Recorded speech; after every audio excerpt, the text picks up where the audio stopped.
Uou. Talvez eu tô falando pra alguém aqui agora, que já caiu várias vezes, falar, meu negócio é ficar no chão.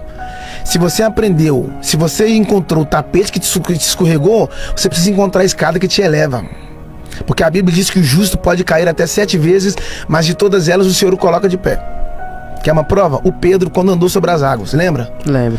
A Bíblia diz que ele teve medo. Você sabe que as pessoas têm medo de falar, medo de posicionar, medo de vestir, medo de aparecer. Só que elas não sabem que o medo é uma prisão invisível. É uma prisão silenciosa. Porque o medo não prende o seu corpo, ele prende a sua mente. E uma vez que você tem medo, as pessoas não sabem, mas o medo é a poluição da fé. O medo é a poluição da fé. Porque o medo faz você andar para trás e a fé faz você andar para frente. Yes.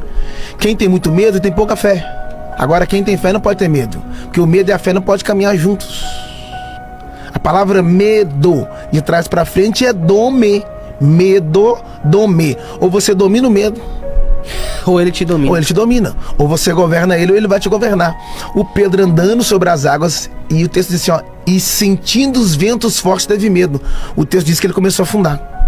Por que ele começou a afundar? Isso é muito forte. Pode falar?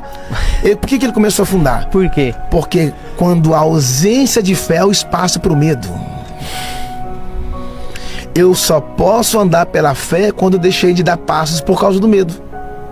E aí quando ele começa a afundar, nenhum dos discípulos ajudou ele. Ninguém estendeu a mão, ninguém jogou corda. Sabe por quê? Por quê? Porque ele gritou, Senhor, salva-me. Se ele pedisse ajuda, João ia ajudar. Se ele pedisse socorro, o Tomé ia fazer alguma coisa. Mas ele falou, salva-me aos discípulos. Salvação não é com a gente, não é. Só com ele. Só que aqui tem um detalhe. É que a gente fala que o Pedro afundou, só que a gente esquece de falar quantos passos ele deu até a queda. Beleza, ele afundou, ele começou a ir para o fundo. Mas e quantos passos ele deu até começar a afundar? Ah, beleza, ele teve um deslize, mas e quantas almas ele ganhou? Ele teve um deslize, beleza, mas e quantas pregações ele teve? Então quer dizer que tudo que ele fez de bom foi apagado? acertou bastante, no primeiro erro ele já não serve mais. Aí Jesus foi lá e estendeu. E no mesmo lugar que o Pedro afundou, foi no mesmo lugar que Jesus levantou. Só que tem um detalhe, quando ele afundou na ida. Na volta não. Porque na ida, quando ele foi sozinho. Mas quando ele retornou, ele voltou de mão dada com Jesus.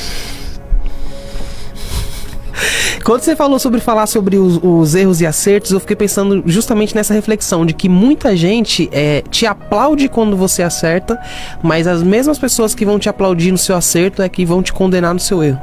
Mano, as pessoas estão prontas para desfrutar da sua espiritualidade, mas elas não estão preparadas para conviver com a sua humanidade. Com a sua humanidade. Eles querem desfrutar da sua espiritualidade, mas não querem conviver com a sua humanidade.